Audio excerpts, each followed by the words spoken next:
untuk volume of revolution, alright, kalau kita tengok ianya terbahagi kepada 3 bahagian, iaitu volume of revolution about x-axis,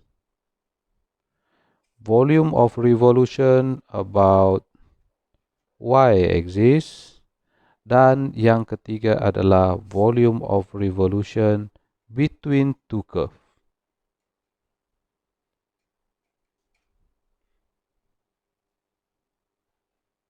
Alright, so dia ada 3 sebenarnya.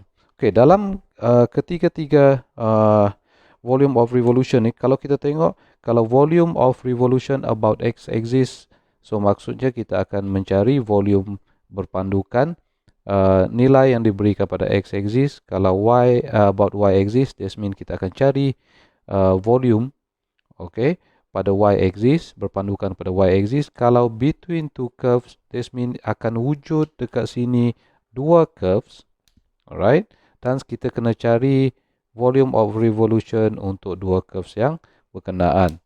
Okay, kalau untuk about x-axis and y-axis, ianya akan melibatkan, untuk dua yang ini, ianya akan melibatkan hanya satu curve sahaja. Alright, kalau between two curves, ianya akan melibatkan dua curves lah. Kan, kalau kita tengok dekat sini. Alright. Dan untuk between two curves, ianya juga akan terbahagi kepada dua bahagian, iaitu yang pertama about x-axis dan yang kedua adalah about y-axis. So, bermaksud keseluruhan, pengiraan untuk volume of revolution, pengiraan yang mungkin adalah 1, 2, 3 dan 4 komponen yang boleh ditanya di dalam soalan. Alright, saya ulang sekali lagi. Kalau volume of revolution about x-axis and y-axis, kalau itu soalan yang ditanya, ianya hanya melibatkan satu curve sahaja. Jika soalan itu menyatakan bahawa between two curves, that means akan ada dua curves yang akan terlibat dan ianya boleh dicari dengan menggunakan sama ada about x-axis ataupun about y-axis. Alright, so kalau kita perhatikan volume of revolution, okay, volume of revolution about x-axis katakan. Okay, so nilai biasanya diberikan di dalam x-axis. Kita akan ada hanya satu curve saja, iaitu y equal to function of x. So volume of revolution bermaksud kita akan revolvekan, okay, kita akan pusingkan curve yang ini sebanyak 360 darjah. Okay. Bila you pusingkan sebanyak 360 darjah, apa yang you akan dapat pada bahagian yang below A ni, yang kita nak cari yang ini nanti akan membentuk solid form. So, kita akan dapat satu nilai volume. Okay. Dan perbezaan rumus dia, kalau kita bandingkan dengan area under a curve, di sini kita ada tambahan V sebagai volume, tambahan pi dan juga fx kita sekarang ini kita akan kuasa 2kan dia. Alright, so ini adalah rumus untuk volume. Vx, V bermaksud volume, X adalah about x-axis. Okay, ini adalah limit lah. Limit A ke B, pi darabkan dengan function of X, yang mana function of X ini kita akan kuasa 2kan. Dan kita akan integratekan terhadap X. Alright. Kalau dalam area under a curve, fx ini tidak ada kuasa 2 dan tidak ada pi. Alright. So, jangan lupa, bila dia kata volume of revolution, maksud dia kita akan revolvekan mana-mana curve itu sebanyak 360 darjah untuk membentuk solid form pada bahagian yang dilorekkan di antara limit yang diberikan supaya ianya membentuk volume.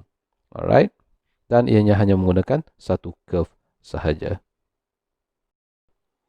Okay, kalau kita tengok contoh yang ini, alright, soalan dia, find the volume of revolution by revolving the fx equal to 4 minus x square, yang ini, okay, lengkungan yang ini, alright, fx 4 tolak x square, about x-axis. Dinyatakan di sini kita kena cari about x-axis. Kita kena cari volume of revolution, about X axis. So, kiraan kita akan pada X axis. Okay. So, kalau kita tengok di sini, kita ada satu lengkungan. Lengkungan yang ini bersamaan dengan Fx equal to 4 tolak Y, X square. So, persamaan ini juga bersamaan dengan, kalau kita tulis dalam kaedah yang lain, alright, kemungkinan soalan dia akan terjadi begini. Y equal to 4 tolakkan dengan X square pun boleh, tak ada masalah. Fx equal to 4 tolak X square pun tak ada masalah, benda yang sama. Alright, dan kita akan mencari about X axis. Kalau dia kata kita cari about X axis, maksudnya sekarang kita tengok berapakah nilai pada X axis yang diberikan. Oh, di sini ada kesilapan. This is Y, this is X. Alright, so nilai pada X axis yang diberikan pada bahagian rentasan bagi Fx equal to 4 tolak X square adalah positif 2. So, nanti limit kita adalah di antara 0 ke 2. Alright, positif pada X axis. Kerana soalan menghendaki kita untuk mengira about X axis. Okay. Kita tahu bahawa rumus untuk volume of revolution about X axis adalah saya tulis kat sini Vx equal to integration of limit di antara A ke B, alright, pi Fx. Kenapa Fx? Kenapa function of X? Kerana kita cari about X axis di X. So, ini adalah rumus asas in order untuk kita cari volume of revolution about X axis.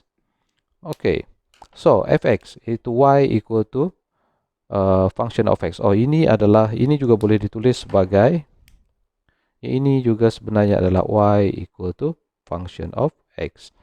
Okay, so kalau kita tengok dekat sini, Fx kita sekarang, okay, adalah 4 tolakkan dengan X square. Alright, ini adalah Fx. Dalam rumus, dia menghendaki kita, kuasa 2, dia menghendaki kita untuk mencari Fx square. So, maksud dia sekarang, Fx square kita adalah 4 tolak X square ini kita akan kuasa 2 kan. So, it's supposed to be, kita akan dapat, di sini adalah X power of 4 tolak 8 X square campurkan dengan 16. So, ini adalah, this is Fx square. So, Fx square inilah, yang ini X kuasa 4 tolak 8 X square campurkan dengan 6 yang kita akan masukkan ke dalam rumusnya ini. Pi ini kekalkan. Alright, pi, because pi, kita kekalkan pi sehingga ke jawapan akhir, because pi ini sebenarnya adalah constant, yang mana kalau kita tukar dalam bentuk nombor, dia adalah 3.142. So, that means dia adalah constant. Kalau constant bermaksud dia hanya bertindak nanti sebagai pendarab sahaja. Dalam kes ini, kita akan bawa sehingga ke jawapan akhir. Kita tak perlu tukar pi kepada 3.142. Okay. So, Vx kita sekarang, maksud dia, Vx kita sekarang adalah integration of minimum limit kita adalah 0. Maximum limit kita adalah 2. Pi. Alright, nilai Fx square kita tadi adalah X kuasa 4 tolak 8X square campurkan dengan 16.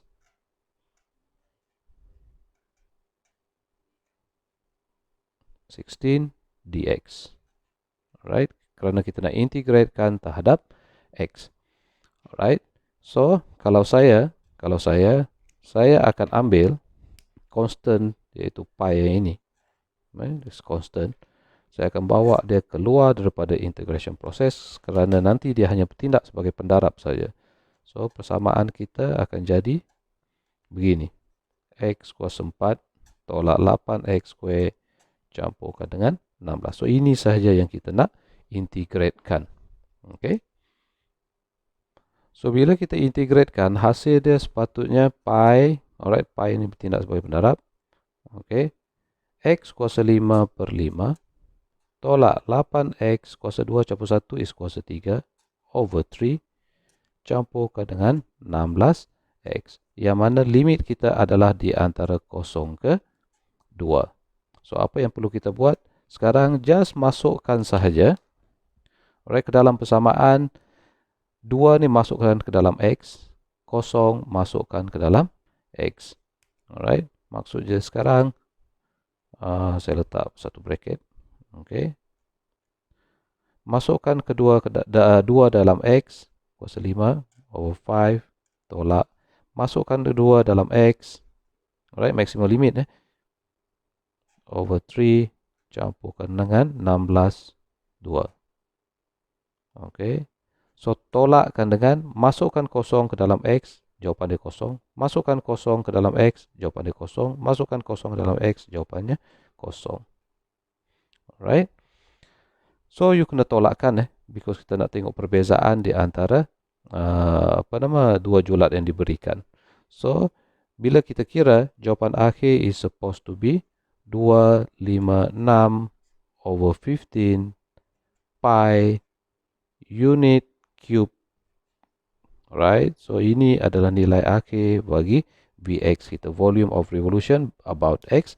X is, kalau you perhatikan, pi saya kekalkan bertindak sebagai pendarab because dia adalah constant. Dan unit yang digunakan adalah unit cube. Kenapa? Because ini adalah volume.